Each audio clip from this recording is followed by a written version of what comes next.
Morning, Yuri here. Hope you're having a great day. Hope you had a great weekend. It was Canada Day yesterday in Canada, obviously, so we celebrated with some really cool fireworks last night. It was actually pretty amazing. Oscar's first real exposure to fireworks, and initially kind of scared him, so he was crying a bit. But it was great nonetheless. And I just got back from Phoenix. I was there for a couple days last week, and I need to say that I think Phoenix is probably the hottest place in North America, at least that I've experienced. It was about 45 degrees Celsius, about 110, 115 degrees Fahrenheit every single day.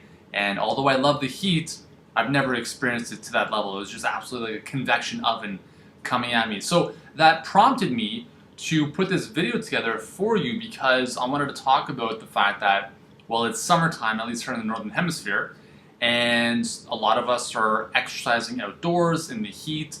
So I wanted to share three things with you in this video. First is why exercising in the heat is tough. Secondly, I want to share with you some hydration protocols, which are very, very important. And third, I want to share with you some really cool cooling mechanisms that will help you prolong your exercise sessions and also recover from them more effectively if you're outdoors in the heat, or really from any exercise sessions in general. So first off, let's look at why it's tough to exercise outdoors or even indoors when it's hot. And then we'll look at specifically the difference between a dry climate and a humid climate. So really what it comes down to is this. There's two things, okay? When you're exercising in the heat, first of all, your body is exercising, right? So your heart rate is doing its thing, and you'll normally get fatigued as you would with any kind of exercise. But when you're in a hot condition, what happens is that your body now has to do two things. It needs to cool your body, and it needs to continue providing blood and oxygen to your muscles to continue doing the work. And that's where the dilemma occurs. So what happens is that, especially as your body temperature starts to rise, and this is why in hot conditions, you generally fade out a lot quicker than in cool conditions, is that your body needs to start diverting blood flow away from your muscles to your skin in order for the heat that it's carrying in the blood and in the water to be evaporated, to sweat out. Okay, that's how our body works, right? We have skin, and our skin allows us to sweat, and that's how we cool ourselves, right? My two dogs, if you've got dogs, you'll know that dogs pant, right? So they have their tongue hanging out. They don't, because their body's full of hair, so they don't have the ability to sweat. And that's why dogs or animals in the heat cannot do really anything for that long period of time. Maybe a couple minutes, then they have to take a break in the shade and then continue. We're pretty fortunate that we have skin and we're not covered in hair like animals are, and that allows us to sweat and get rid of the heat inside of our body. That provides a dilemma though, or that poses a dilemma while we're exercising in hot conditions. So we have this dilemma where the body is trying to it's moving blood flow towards the skin, kind of shunting away blood from the muscles. So that means that there's less oxygen to the muscles to do their work. More of that blood is now going to the skin, and that's why we sweat, we lose a lot of water. And that does two things. First of all, it takes blood away from the muscles, right? Because blood is about 70% water. Okay, so a lot of that's moving towards the skin and we're evaporating it as sweat. And secondly, it decreases the amount of blood volume in your body. Okay, and this leads to something called cardiovascular drift. I've mentioned this several times in other talks with you before, but what that means is that your blood volume decreases, which means that your heart rate now has to pump faster to deliver the same amount of blood or oxygen and nutrients to all of your cells. Okay, I hope that makes sense. Okay, so let's say you have 5 liters of blood in your body normally. Most people are in and around that area. When you sweat, it might go down to, let's say, 4.5 liters. Okay, I'm just going to use a random example. So you've lost 500 milliliters of blood, or that's pretty extreme, but let's say water in the blood. So you still have to get that same 5 liters, or that quantity within the 5 liters to all those muscles, all those cells. Now your heart rate has to pump faster and faster and faster to deliver the same goods all around the body. And that's known as cardiovascular drift. That's why your heart rate increases dramatically when you're exercising in the heat. Okay, so that's the dilemma with exercising in the heat. And I went for a run. I was staying in Tempe, Arizona, and I went for a run at two funny stories for you. So I arrived there at 9 a.m. Okay, at 9 a.m. I arrived in Arizona. It was already over 100 degrees Fahrenheit. It was about 105, so about 40 or 35, 40 Celsius, somewhere in that area. And I wanted to go climb Camelback Mountain, which is apparently a pretty advanced trail. And when I got into my hotel at about 9:30, I asked the receptionist about this, and I asked her, how's the best way to get there? Do you have some trails or maps of trails and stuff? And she's like, you're not going. And I was like, why? She's like, well, first of all, it's the middle of the summer, and several people every single year die climbing that hill on a regular basis. And obviously with heat stroke and so forth, she did not recommend it. She's like, you've missed your opportunity, your window of opportunity, about 5 hours. She said if you had gone maybe 5 or 4 o'clock this morning, you may have had the chance to do that. And I said, okay, well, I guess that makes sense. I don't want to die while I'm on, a little trip to Phoenix. So I didn't end up doing that, but the next morning I woke up at about 5:30 and I went for a run to ASU, Arizona State University. Just wanted to check it out. It was really cool. It was about 5 miles from my hotel, so I had a nice run there. And I wasn't sure if I was going to be able to make it back. So here's an interesting story. 5:30 in the morning, I'm running, just a kind of steady state run, threw in some intervals here and there, and I got to ASU. It was about 5.5 miles, I think. So I think it's about that. So let's say 7 kilometers, 5 miles, somewhere in that area. And when I got there, I wasn't even sweating. Okay, I wasn't profusely wet. And this is the tricky thing about exercising in dry heat. You don't know that you're losing a lot of water like you do in a humid climate. In a humid climate, you're drenched. And the reason for that is because the air is already fully saturated or very saturated with moisture, and therefore your body can't evaporate the heat or the sweat from your body. Okay, that's why we sweat profusely in humid environments. In dry climates, it's very deceiving because you might be sweating, you might be losing a lot of water, but you don't necessarily know. And that's why when I got to ASU after running for about 5 miles, I wasn't feeling too hot. I mean, I was feeling hot, I wasn't feeling too great. So instead of running back, what I did is I stopped at a gas station, I grabbed a liter of coconut water and a liter of water, and I just walked back and drank both. So 2 liters, between coconut water and water, and it took me about 45 minutes to walk back to the hotel. So again, this is where it's tricky if you're exercising in the dry heat and that kind of desert-like heat where you don't necessarily feel like you're profusely sweating, but you are. You're losing a lot of water through sweat, and because the air is dry, it just evaporates very, very efficiently, very quickly. So something to think about. Humid versus dry climates, very different. Nonetheless, you need to hydrate throughout. So that leads us to the second thing I want to discuss with you, which is hydration protocols. Okay, so there's very specific hydration protocols, and I've talked about these in Eating for Energy and some of my other literature, but I want to make it very, very simple for you. Before you go out and exercise, and you can actually apply this to any kind of exercise in general, whether it's in the cold or the heat, but especially in the heat, you need to hydrate profusely, okay? So first of all, as a general rule of thumb, here's kind of what I do nowadays hydration-wise. When I wake up in the morning, I have about a liter of water. Okay, so this right here is about 1 liter of water. I'll throw in some apple cider vinegar just because it has amazing benefits. So first thing in the morning, I have my apple cider vinegar water. Then I'll go for a workout, a run, or some type of exercise, whatever it is. Okay. Then I get back home, and then I have my smoothie, juice, whatever I do. And then throughout the mid part of the day, I'm drinking about 2 liters of water. Okay, so we're at 3 liters of water. And by nighttime, in and around dinner, before dinner, usually about 1 more liter of water. So I'm taking in about 4 liters of water per day. Now, I don't care about how much I weigh or how much you weigh, but it's a very simple approach to getting really hydrated. And especially in the summertime, it's very important to stay hydrated. Okay, if you're feeling lethargic or you get headaches or you're tired, a lot of that can be alleviated by drinking more water. So when you go for a workout outside, when you go for a run outside, make sure first and foremost that again, depends on the time of day you're doing this, but let's say you have a couple hours before you're going to go outside and exercise. You want to make sure that you're taking in at least 1 to 2 liters of water, okay? Not to the point of cramping, but to the point of good hydration. Then about 15 to 20 minutes before your exercise session, you want to be taking in another 2 to 250 milliliters. Again, not to the point of cramping or stitches and stuff like that. During the exercise, if you're outdoors for a prolonged period of time, make sure you have access to cold water, not just water, cold water. 2 reasons. It's going to solve the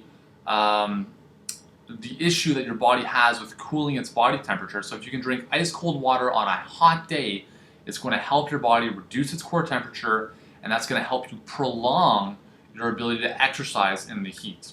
Okay? And secondly, you obviously have to stay hydrated because you're losing that fluid through sweat. So ice cold water during the session, every 15 to 20 minutes, sipping on the water. Okay? It's not chugging a huge gallon of water.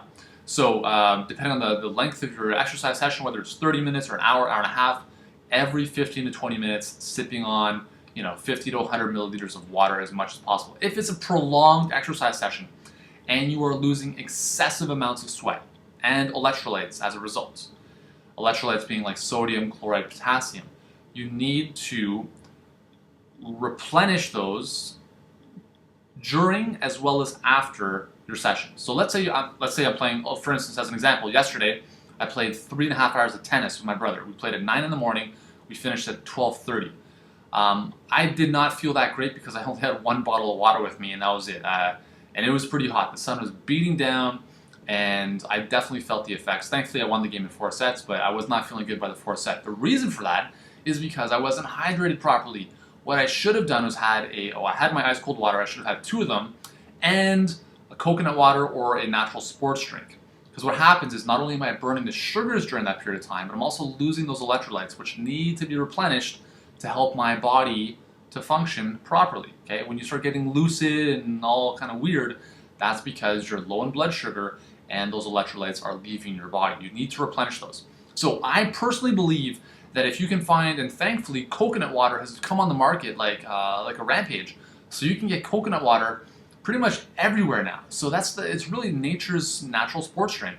It has literally the same composition of electrolytes as your interstitial fluid inside your body. So it's the perfect fluid to bring in. And it also has a small degree of sugar, so it helps replenish some of those lost sugars, and it gives you the terrific hydration. Because the problem is that if you don't rehydrate with electrolytes through like coconut water or a natural sports drink, for instance, you can get into something called hyponatremia, which is, it's rare, but it can happen, which is where if you only drank water, you would dilute your fluids inside your body so that the normal balance of water to electrolytes, for instance, becomes way out of whack, and that's not a good thing. Okay, so you want to make sure that you're not only getting the water in, but you're also getting the electrolytes in to keep things in balance. So that's the hydration stuff. So before, during, and afterwards. After, just get it all in. Water, coconut water, a sports drink, preferably, the Gatorades and stuff like that. You know how I feel about those.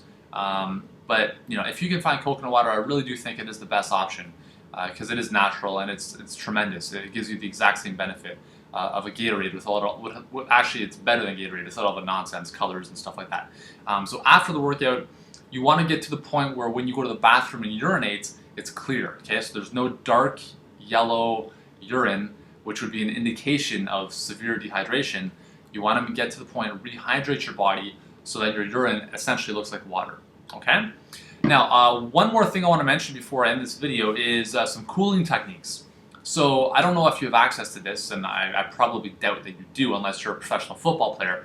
But one of the things that the NFL started testing, and I think there was a study that did this a little while ago, was like a cooling mitt.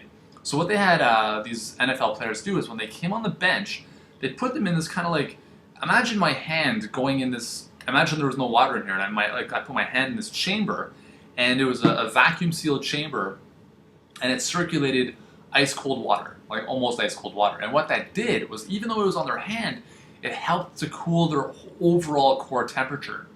And what they found is that, especially in training camp and preseason, these NFL players were able to prevent heat exhaustion and train harder and train longer. And that's one of the, I don't know if they're actually using this now. They should be, because it's an amazing device. But what that shows us is that there are things you can do to, depending on the situation. If you're going out for a run, it can be tough sometimes to implement something like a cooling device on your hand or your feet. But I want to give you an idea here. This is actually something I just thought of. I don't know if it exists, but as a runner, for instance, you'll probably, if you're into running, you can get compression socks. And these are socks that are like, if you think about soccer socks, where they go up to the, all the way up your shin. And what these do is they compress the muscles in your lower leg. And what that does is it helps to pump the blood back up your body. And that's a great thing actually in the heat. It's kind of counterintuitive because one of the things I notice, and you may notice this as well, is that when you're in the heat, your blood tends to pool at the bottom of your body. And that's because all your blood vessels dilate. You get into like edema, which is like swelling. And that's just because everything is dilating with the heat. The compression socks actually help compress the muscles and move the blood back up, which helps you, in a lot of cases, maintain that normal kind of blood flow.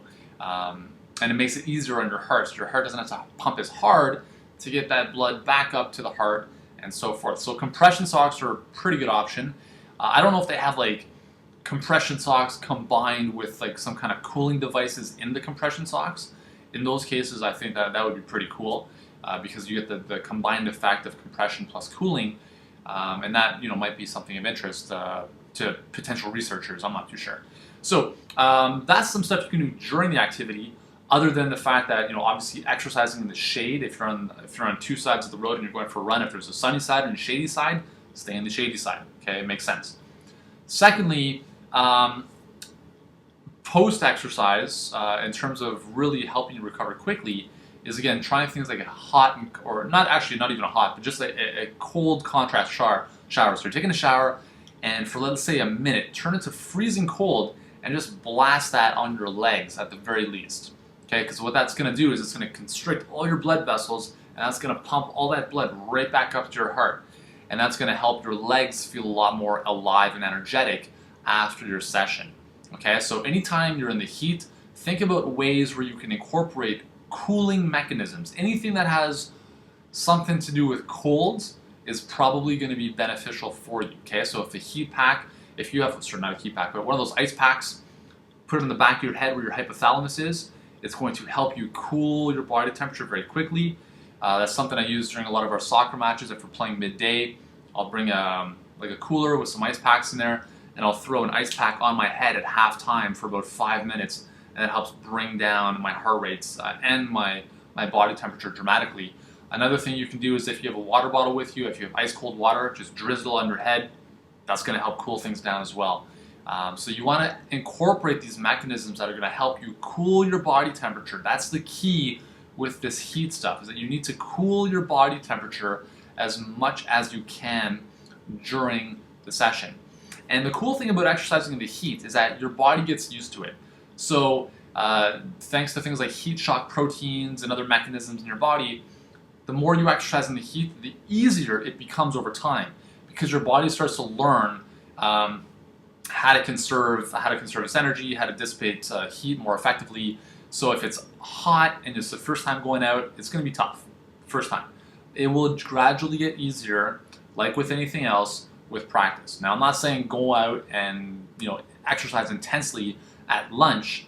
It's not a great idea to do. But if you are outdoors and you are exercising, it will get easier with practice. And generally, the best times of the day to exercise in the heat are obviously morning and evening. Okay. Sounds pretty simple, right? So let's just quickly recap everything we've talked about. Exercise in the heat, it dissipates. It's tough because your body is kind of compromised between moving blood away from the muscles to the skin to evaporate heat. Hydration protocols, you want to drink water cold water before, during, and especially after the workout. You want to get something like coconut water to replenish those electrolytes back into your body. And then you want to incorporate cooling mechanisms like very cold showers, or some type of ice pack on the back of your head, throw on some water over top of yourself to bring your body temperature back down. That's the key, is maintaining a lower body temperature while you're exercising in the heat. And if you do those things, you'll have a much more comfortable workout, and you'll be able to sustain your exercise sessions for a little bit longer period of time. So hopefully this video has helped you out, and I'll look forward to seeing you in the next one.